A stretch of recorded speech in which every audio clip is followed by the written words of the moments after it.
नमस्कार दोस्तों, बात है मार्च सन 2003 की। एफबीआई ने एक 44 साल व्यक्ति एंड्रू कॉल्सन्स को अरेस्ट किया। अखबार में यह रिपोर्ट किया गया कि यह बंदा हद से ज्यादा लकी था, क्योंकि स्टॉक मार्केट के इतिहास में शायद किसी ने इतने सारे पैसे कमाए हों, क्योंकि इसने 2 हफ्ते के अंदर अंदर $800 खर्च करके $300 मिलियन बना लिए थे। एफबीआई को शक हुआ और उसे लगा कुछ तो फ्रॉड किया जा रहा है और यहाँ कुछ न कुछ तो स्कैम किया जा रहा है इसके द्वारा।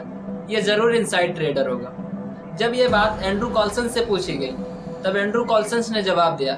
उसने कहा कि मैं एक टाइम ट्रेवलर हूँ और मुझे पता था यहाँ कौन सा स्टॉक ऊपर जाएगा और कौन सा स्टॉक नीचे जाएगा। इसी वजह से हमने अपने सारे पैसे को सोच समझ के इन्वेस्ट किया था और आपके सामने यह नतीजा आया है। एफबीआई ये बात तो सुन के हैरान हो गई। एफबीआई को लगा कि ये बंदा पक्का झूठ बोल रहा है और एफबीआई ने सोचा कि मैं प्रूफ करके दिखाऊंगा कि ये बंदा पक्का झूठ बोल रहा है। लेकिन जब जांच की गई तब पता चला कि कॉल्सन्स का रिकॉर्ड दिसंबर 2002 से कहीं था ही नहीं। और इससे ज़्यादा हैरान कर देने वाली बात तो ये थी, जब 3 अप्रैल को कॉल्सन्स को कोर्ट में पेश होना था अपने बेल हेयरिंग के लिए, तब वो अचानक से गायब हो जाता है और वो कहीं पर किसी को नहीं दिखता। क्या वो सही में टाइम ट्रेवलर था या कोई मनगढ़ंत कहानी थी, या आज की दौर पे टाइम ट्रेवल करना पॉसिबल है? आइए जानते हैं आज के इस वीडियो में। Wait, are you talking about a time machine? You know the rules of time jumps, right? Time travel, a concept that has been explored since the early 1900s. I have no idea what we're talking about time travel here. Either it's all... time machine एक ऐसी machine जो आपको time में आगे और पीछे ले जा सके, यानी कि आपको टाइम ट्रेवल करा सके। बाकी अभी तक तो ये पॉसिबल नहीं हुआ है, लेकिन आने वाले समय तक ये शायद पॉसिबल हो सकता है। इसी वजह से कई सारे फिलोसफर, कई सारी मूवीज बनाई गई इस टाइम मशीन पे। अब देखा जाए तो कई मूवीज में कई तरीके से दिखाया गया टाइम ट्रेवल करना। पहला तरीका है one way time travel to the future, यानी इसका मतलब है आप फ्यूचर में ट्रेवल तो कर रहे हैं लेकिन वापस नहीं आ सकते। इसका एग्जाम्पल दिखाया गया है इंटरस्टेलर फिल्म में, जिसमें एक टाइम ट्रेवलर फ्यूचर में ट्रेवल करता है, लेकिन जब वो अपने परिवार से वापस मिलता है या तो उनके परिवार मर चुके होते हैं या फिर उनकी उम्र ज़्यादा होती रहती है। अब दूसरा तरीका है इंस्टेंटेनियस टाइम जंपिंग, यानी इसमें एक बंदा एक पॉइंट ऑफ टाइम से दूसरे पॉइंट ऑफ टाइम पे जंप करता है। ये दिखाया गया है बैक टू फ्यूचर फिल्म में।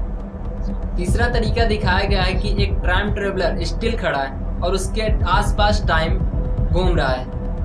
यह दिखाया गया हैरी पॉटर के फिल्म में। और चौथा तरीका हो सकता है स्लो टाइम ट्रेवलर, जो दिखाया गया सन 2004 में रिलीज हुई प्राइमर फिल्म में। अगर इसमें किसी भी बंदे को टाइम में पीछे जाना होता है तो उसे एक प्रकार के बॉक्स में रखा जाता है। उसे अगर जितने टाइम के लिए पीछे जाना होता है उसे उतना टाइम इस बॉक्स में बिताना होता है। अगर इसमें इसे एक दिन पीछे जाना होता है तो उसे इस बॉक्स में एक दिन रहना पड़ता है। अब सवाल तो ये उठता है कि इतने सारे टाइम ट्रेवल कॉन्सेप्ट में कौन सा एक्चुअली में पॉसिबल है, या फिर हम फिल्में ही देखते रह जाएंगे। वैसे तो देखा जाए कि हम टाइम ट्रेवल 2 तरीके से कर सकते हैं। पहला तरीका हो सकता है फ्यूचर में टाइम ट्रेवल करना, और दूसरा तरीका होता है कि पास्ट में टाइम ट्रेवल करना। पहले हम फ्यूचर के टाइम ट्रेवलर में बात कर लेते हैं। फ्यूचर में टाइम ट्रेवल करने की सबसे बढ़िया एक्सप्लेनेशन थ्योरी वो एक्चुअली में निकल के आती है अल्बर्ट आइंस्टीन के टाइम डायलेशन से। आइंस्टीन से पहले माना जाता था कि टाइम एक कांस्टेंट है। आप चाहे पृथ्वी पे हो या स्पेस पे, आपका टाइम सेम ही रहेगा। आइजैक न्यूटन जी ने कहा कि टाइम एक कांस्टेंट है। आप स्पेस में चाहे जितनी स्पीड से उड़ रहे हो, आपका टाइम पृथ्वी के टाइम के बराबर है, यानी कि टाइम एक कांस्टेंट है। लेकिन अल्बर्ट आइंस्टीन वो पहले इंसान थे जिन्होंने न्यूटन जी को कहा कि नहीं, आप गलत हैं, टाइम कांस्टेंट नहीं हो सकता। उन्होंने कहा कि टाइम एक नदी की तरह है, कभी नदी की धारा तेज हो सकती है और कभी धीमी। इसी तरह से हमारा टाइम धीमा भी हो सकता है, कभी तेज भी हो सकता है। यह निर्भर करता है हमारे ग्रेविटी फोर्स पे। यह अल्बर्ट आइंस्टीन द्वारा कहा गया।